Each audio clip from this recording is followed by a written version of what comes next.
I finally did it. The Threadling build is finally finished. If you're not new to the channel, you know for a while I've been trying to perfect this build as much as I possibly could, but I was struggling since the launch of Lightfall, with fragments not being available and then moving on to weaponry not being the best for this specific build until the raid dropped. Well, safe to say now, obviously every single fragment is available to us, and I've been farming the raid a little bit and I finally got the weapon I wanted. It's not crafted yet, so I guess it could technically be a little bit better, but it does have the perks I want. I even switched this build up a little bit and take advantage of some of the things I went over in my previous hunter build, and overall, combining everything together, I think this is one of, if not the best Threadling build in the entire game. It is a ton of fun and I really hope you all enjoy it as much as I do. But hey, if you want to see a picture and full text breakdown of this build, be sure to check it out over on Mobalytics. If you don't know what Mobalytics is, it is a free companion app that's going to give you in-depth insights on a lot of games that you already play. I personally have used this when learning the ropes of TFT way back at set 3.5, and its help even led me to win in a tournament in that game. Well, now they are expanding to Destiny 2, and you can expect info on everything involved in the game, from item descriptions, tier lists, roles and weapons, and most importantly, our favorite, builds. And in fact, the builds you're going to watch in today's video will actually be over on the website. So if you want to check the build out or everything else that they have to offer, everything will be linked in the description. And I mean, hey, even if you want to have the build up as a guide while I go over it on the video, you can do that too. Mobalytics is a great resource and tool, everyone, and it's definitely something I would recommend checking out. Thank you so much for Mobalytics for sponsoring today's video. With all that, let's jump right into it. All right, so let's start off with our subclass and let's take a look at our grenade. There are two options you can run, but the main one I like to run is grapple. Grapple is going to be extremely strong when you get your grapple melees off, and essentially what that does, after you grapple for a short period of time, you can then proc your powered melee that will do a ton of damage and actually unravel enemies, which is going to be very, very strong. Now, the other grenade I can recommend taking for a Threadling build is obviously Threadling Grenade, and this could be a little bit better and harder in content because you don't have to worry about grappling into a big group of enemies. But overall, I think the grapple is a little bit better if you do build into it, because with the Threadling Grenade, throwing 3 grenades, you're going to get the exact same benefit with the grapple with our aspect Mindsplit Invocation. If you don't know the way this works, this is essentially just going to improve all your grenades. Specifically with the grapple, you will spawn 3 Threadling eggs when you get your grapple melee off. So now your grapple ability is basically doing a lot more damage, it unravels enemies, and it's going to spawn the exact same amount of Threadlings as Threadling Grenade does. Now obviously, Mindsplit Invocation does improve your Threadling Grenade, where if you hold it down, you'll consume your grenade and spawn 5 perched Threadlings on you. But in my playtime, and trust me, I have played with this build a lot, it just is such a slow play style to have to always worry about proccing that grenade to get your Threadlings, and they don't automatically come out unless you have your other aspect, Weaver's Call. We'll get more into this in a second, but essentially you're going to always have to shoot or melee to get these Threadlings to come out, which I don't enjoy a lot, but if you can get past that, then Threadling Grenade is still going to be a great option. With the amount of grenade regeneration you have with this build, you can pretty much always have 5 perched Threadlings, but it also is another thing where you might as well use Mindsplit Invocation once and then just throw the Threadling Grenade, and then you don't take advantage of much of the aspect, simply because it is just much of a slower playstyle. Whereas with the grapple, you can grapple pretty much 24/7 and always spawn these 3 Threadlings all the time, meanwhile while also unraveling, which can also kind of count as a companion because they're the little green nanites that just go around and attack enemies. Now hopping back over to Weaver's Call, what this is going to do is when you cast your Rift, it's actually going to make any perched Threadlings deploy on you, and it also will create an additional 3 Threadlings. So if you do have Threadling Grenade equipped, you will have 5, and then 3 will come from Weaver's Call, so you can shoot out 8 Threadlings at one time. But again, I think just always having your Rift up just to spawn 3 Threadlings alongside your grapple spawning 3 is the better playstyle in my opinion, and that is the reason I'm heavily going to be playing into the grapple and what I'm going to be going over a lot in today's video. Now before we get into fragments, I do want to go over the other abilities really quick,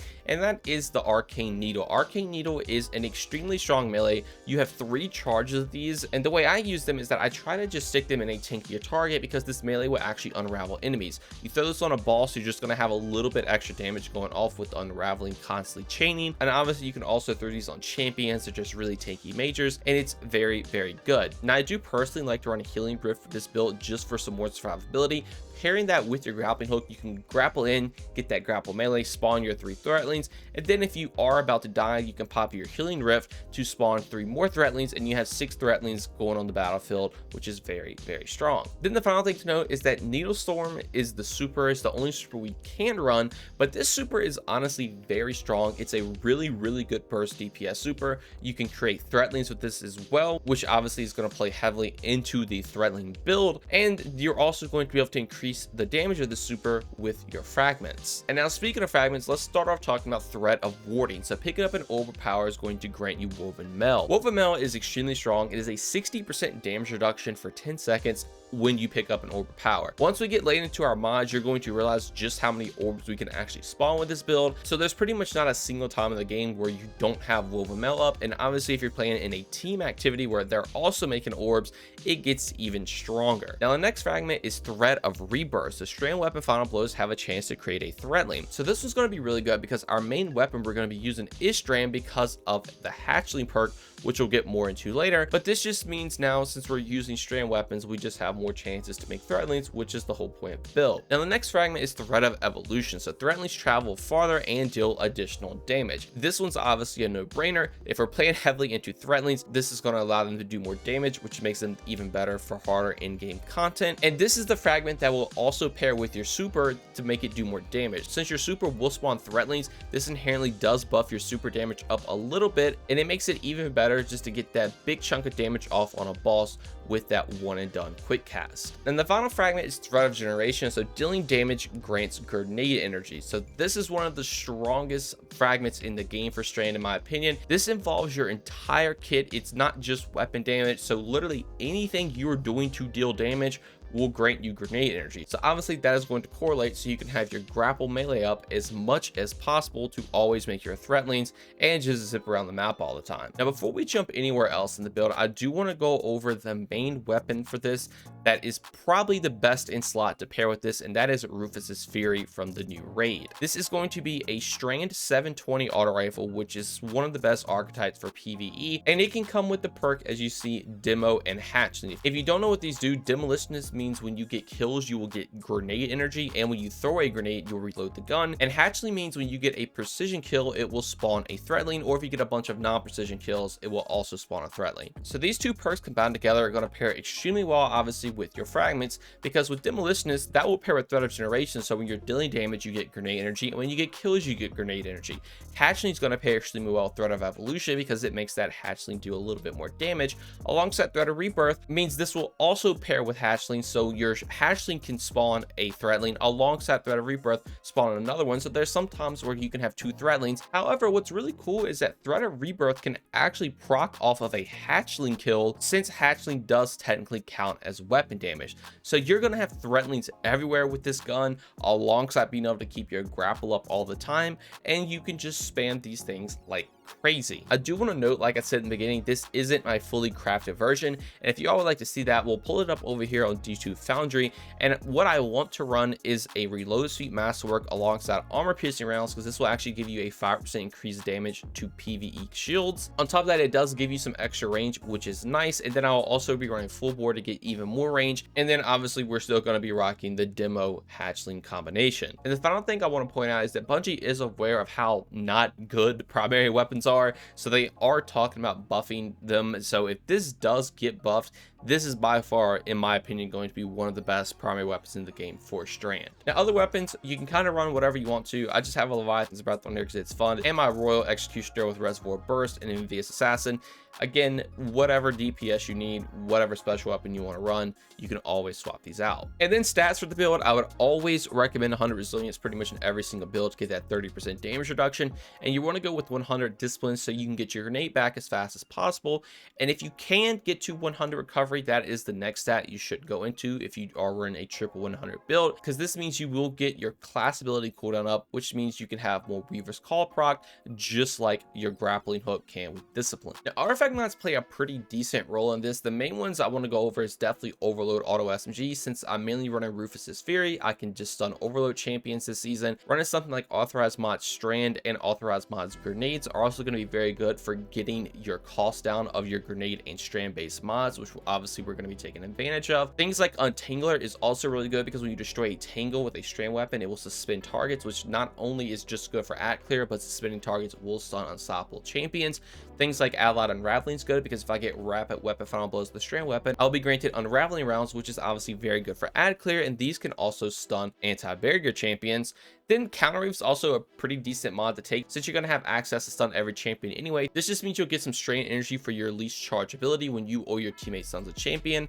Then the other mod like Threaded Blast is really good because when you destroy a tango, now not only you're going to be suspending enemies, but you'll also be causing a more damaging and larger explosion, which is very, very good for ad clear. And then the cherry on top, Prismatic Transfer is a great option too, because when you cast your super, if teammates are not matching your subclass, so if they have anything else other than Strand, you're going to grant them a 20% damage increase for 10 seconds, which is definitely nothing to be slept on. Now that all that's over, let's talk about our exotic armor pairing. And I still think personally the best thing to pair with this is the Swarmers. This has the exotic trait Swarmers. Destroying a tangle spawns a Threadling. Your Threadlings unravel targets that they damage. So this has two very good benefits. Not only will destroying a tangle spawn a Threadling, you will get 2 Threadlings per tangle, but every single Threadling that you create from anything will actually unravel targets. Unravel again is your green little nanite swarms that can go out and attack multiple enemies. And once you have a lot of these stacked up, they can do a hefty amount of damage paired with your Threadlings. So obviously Threadlings being able to spawn them is just going to make it even better, and pairing the ability to make Threadlings when you destroy a tangle with the current seasonal artifact mods,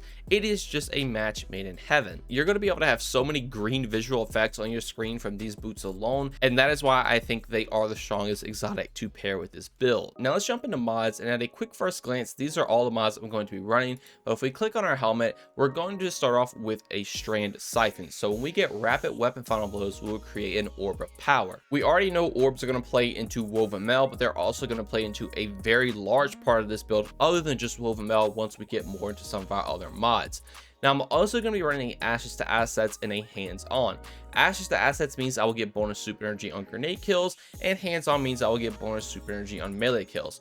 If you don't know the way it works, grapple actually does count as a grenade and melee kill. Since grapple is technically in your grenade slot and your power melee is what's getting the kill, they will actually proc both mods. So this means once you get one grapple melee, you get a huge chunk of super energy, which is extremely nice to pair with this build because your super again will be doing a lot of damage since you are taking advantage of things like Thread of Evolution. Now keep that interaction in mind because going into our arms, we're going to be running a firepower and a heavy-handed.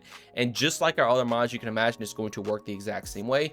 Firepower means you get a grenade kill, you'll make an orb of power, and heavy-handed means when you get a melee kill, you'll make an orb of power. These again will stack, so with one grapple melee kill, you're going to be making 2 orbs of power, which is going to be very, very good for the build and also just very good for your teammates in general. Now I'm also going to be running a Strand Loader so I can increase the reload speed of my Strand weapon, mainly my Rufus's Fury, so obviously I can just get more kills with that, which again will help me make more orbs, which again is obviously going to be really, really good. Now for your chest piece, I pretty much would just always recommend running resistant mods. Obviously swap these out for whatever you're going into, or whatever damage the enemies are doing to you. This is literally just more survivability and there's no reason to not run them. Now for our boots, I'm going to be running a recuperation so I get some health back when I pick up an orb of power, innervation so I get some grenade energy back when I pick up an orb of power, and insulation so I get some class ability energy back when I pick up an orb of power. This is obviously where all the orbs are going to play into the build, because now when you pick up one orb, not only are you getting a 60% damage reduction, you're getting a chunk of health,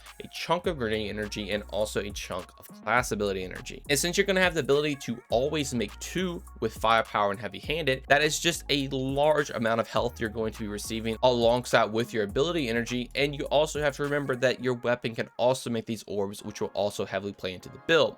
And if that wasn't enough, orbs obviously also give you armor charge, which is going to play into our next mod, and that is utility kickstart. So what this is going to do, so when you cast your class ability, you will actually get class ability energy back, and if you have armor charge, you'll be granted more. Multiple copies of this mod do indeed stack, so you can get a little bit more energy, but if you want to swap one out for something like a Reaper, so when you use your class ability, you will spawn to overpower on your next kill, that could also be a very good option.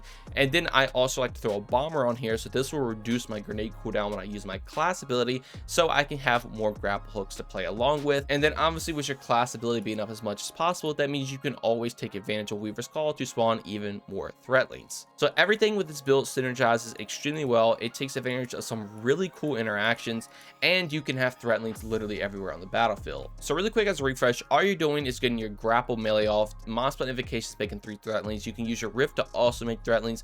Those Threadlings are going to be even better because of Thread of Evolution. You can spawn even more with Thread of Rebirth. Your super is going to be extremely strong. You're going to have a bunch of survivability because of Woven Mail alongside recuperation. Thread of Generation also gives you a bunch of grenade energy to always proc grapple all the time. Innovation Installation also is going to give you a bunch of your energy back for your grenade class ability, and you're making a ton of orbs with things like Strand Siphon, Firepower Heavy Handed is going to make orbs as well because they will combine together. And then you have a bunch of super energy with assets and hands-on to again take advantage of your really nice single target damage super. And it's also just not for single target damage, it's also really good for act clear as well, especially pairing it with those Threadlings. Everything plays into each other and synergizes extremely well. And then obviously throwing on Rufus's Fury, which is definitely the best weapon to pair with this build with Dim Hatchling. It just takes the build to the next level. Also with the current season, you can take advantage of these really cool artifact mods to make your Tangles even more powerful, and then pairing those mods with your exotic makes it even better because you have the ability to spawn Threadlings that will unravel targets. And with all that going on, you still have access to every single champion, and with match game out the game, you don't really ever have to swap this load out for anything. Now, like I do at the end of all these videos, if you were curious about the transmog, this is what I am running. Once I saw the new raid chest piece, I just knew this had to be the primary look of what this build was involved all around, which is kind of like the witch doctor spawning companion as things. Even the helmet kind of goes with that a lot. I actually do like the Iron Banner bond pairing with this, which is really, really cool. And overall, this is one of the coolest looks I think I've made in a while. I think it looks really, really fitting for the build.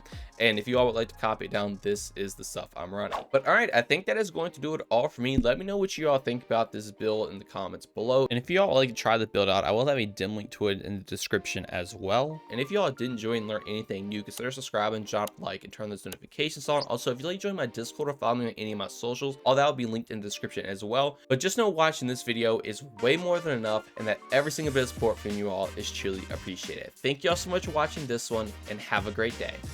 Peace.